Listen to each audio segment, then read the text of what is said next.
امریکی صدر Donald Trump نے کہا ہے کہ مسئلہ کشمیر کے حل کے لیے جو بن پڑا کروں گا، کیونکہ پاکستان اور بھارت کے درمیان اس وقت شدید چپکلش چل رہی ہے۔ انہوں نے پاکستان اور بھارت کے وزرائے اعظم سے علیحدہ ملاقاتوں میں اختلافات دور کرنے کے لیے زور دیا ہے۔ امریکی صدر نے کہا کہ پاکستان اور بھارت کے وزرائے اعظم کے ساتھ بہت مثبت ملاقاتیں ہوئیں، جس میں مسئلہ کشمیر کے حل، باہمی تعلقات اور دو طرفہ تجارت کو فروغ دینے پر بات چیت کی گئی۔ میں نے عمران خان اور نریندر مودی سے کہا کہ دوستو، اب مسئلہ کشمیر کو حل کرو، بس اب اس مسئلے کو حل کر ہی دو۔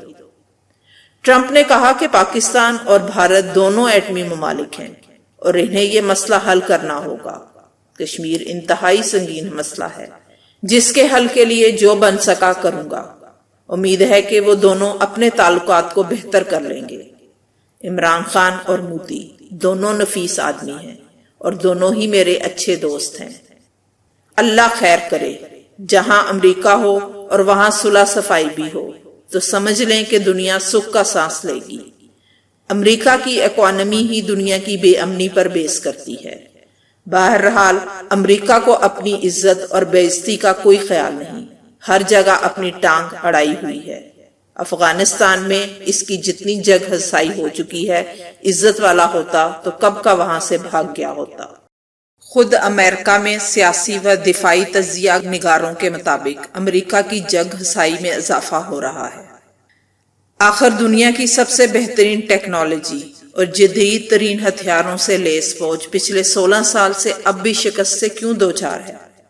دنیا بھر سے اتحادی ممالک کی زمینی افواج کی بھرپور مدد اور آسمان سے بارش کی طرح خطرناک بمبوں کی بارش کے باوجود طالبان کی فتوحات کا سلسلہ دراز ہی ہوتا جا رہا ہے۔ گراں قدر قیمت ادا کرنے کے باوجود جاری جنگ جنون کو پاگل پن کے سوا کیا نام دیا جائے؟ کچھ عرصے قبل ٹرمپ نے بھی اپنے پیش رووں کی طرح پاکستان پر اس الزام کو دہرایا کہ 20 دہشت گردوں کی تنظیمیں نہ صرف کام کر رہی ہیں بلکہ ان کی محفوظ پناہ گاہیں بھی موجود ہیں، جو افغانستان کے علاوہ دنیا بھر میں دہشت گردی میں مطلوب ہیں۔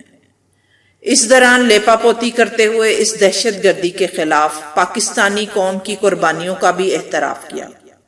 ٹرمپ نے پاکستان پر دہشت گردوں کی پناہ گاہوں کی موجودگی اور دہشت گردوں کے ساتھ پاکستان کے مبینہ نرم سلوک کا الزام تو لگا دیا، مگر پوری دنیا جانتی ہے کہ امریکہ بہادر برسوں سے عالمی سطح پر انسداد دہشت گردی کے نام پر سب سے بڑے دہشت گرد کا کردار ادا کر رہا ہے۔ اس حقیقت کو ہر متوازن اور سنجیدہ فکر مبصر تسلیم کرتا ہے کہ صدر ٹرمپ خود ایک عالمی دہشت گرد ہے۔ اقوام متحدہ کی قراردادوں کو رد کرتے ہوئے بھارت کو مقبوضہ کشمیر میں کشمیریوں کی حق خود ارادیت کا مطالبہ کرنے کی بجائے ان کو دہشت گرد قرار دے رہا ہے۔ پوری دنیا اس حقیقت سے آگاہ ہے کہ افغانستان میں بھارت پہلے ہی اپنے مکروب بنجے گاڑ چکا ہے۔ وہاں راہ پوری طرح مصروف عمل ہے اور 18 سے زائد بھارتی سفارت خانوں کا قیام سفارتکاری کی بجائے کھلم کھلا جاسوسی ہے، اور یہ ایک مسلمہ حقیقت ہے کہ یہ جاسوسی پاکستان کے خلاف ہو رہی ہے۔ پاکستان بھر میں بالخصوص بلوچستان میں دہشت گردی براستہ افغانستان راہ کی کارستانیوں کا زندہ ثبوت ہے، جس کی تائید و تصدیق کے لیے کلبھوشن اعلانیہ کر چکا ہے۔ ٹرمپ نے بھارت کو جو رول دیا ہے اس پر عمل تو پہلے ہی ہو رہا ہے، مگر اب بھارت پاکستان کا زیادہ خطرناک دشمن بن کر سامنے آئے گا۔ امریکہ کی پالیسی میں تبدیلی آئی ہے، جس کے تحت امریکی فوج کو مقامی سطح پر آزادانہ کام کرنے کی اجازت دے دی گئی ہے۔ قبل ازیں افغانستان وغیرہ میں لڑنے والی امریکی فوج کو واشنگٹن سے ملنے والی ہدایات کے مطابق کام کرنا ہوتا تھا۔ اب بیرون ملک کار فرما امریکی فوج کا سربراہ ہر قسم کا فیصلہ واشنگٹن سے ہدایت حاصل کیے بغیر خود ہی کر لیا کرے گا، جو بے حد خطرناک ہے، کیونکہ فوج کا ایک مخصوص ذہن ہوتا ہے جسے متوازن بنانے کے لیے حکومت سے مشاورت بلکہ حکم کی تعمیل ضروری ہوتی ہے۔ اب تو واضح طور پر نظر آ رہا ہے کہ امریکی فوج مرضی کے مطابق کھیلیں گے اور دوسری اقوام کے قتل عام میں اسے ذرا برتری نہیں ہوگا۔ ٹرمپ نے کہا کہ پاکستان اور افغانستان کے معاملے کے لیے امریکی اہداف واضح ہیں۔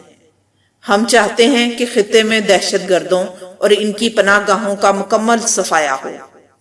ہماری کوشش ہے کہ جوہری ہتھیار یا ان کی تیاری میں استعمال ہونے والا مواد بھی دہشت گردوں کے ہاتھ نہ لگے۔ دنیا کی 20 غیر ملکی دہشت گرد تنظیمیں پاکستان اور افغانستان میں ہیں۔ پاکستان کے لیے ہم سے شراکت داری بہت سود مند رہے گی، لیکن اگر وہ مسلسل دہشت گردوں کا ساتھ دے گا تو اس کے لیے مشکلات پیدا ہو سکتی ہیں۔ ماضی میں پاکستان ہمارا بہت اہم اتحادی رہا ہے اور ہماری فوجوں نے مل کر مشترکہ دشمن کے خلاف لڑائی کی ہے۔ پاکستانی عوام نے بھی دہشت گردی کی اس جنگ میں بہت نقصان اٹھایا ہے۔ ہم ان کی قربانیوں اور خدمات کو فراموش نہیں کر سکتے۔ اب وقت آ گیا ہے کہ پاکستان ان تمام فسادیوں کا خاتمہ کرے جو وہاں پناہ لیتے ہیں، جو امریکیوں کو نشانہ بناتے ہیں۔ افغانستان میں عراق والی غلطی نہیں دہرائیں گے جس کے نتیجے میں داعش پیدا ہوئی، تاہم امریکہ نہیں چاہے گا کہ وہ پاکستان کو کھو دے۔ خود امریکی CIA نے کہا کہ امریکہ کا پاکستان پر ناجائز دباؤ کا حربہ کارگر نہیں ہوگا۔ البتہ اس دباؤ سے امریکہ کو نقصان پہنچ سکتا ہے، پاکستان کو نہیں، کیونکہ پاکستان امریکی امداد سے آزاد ہو چکا ہے۔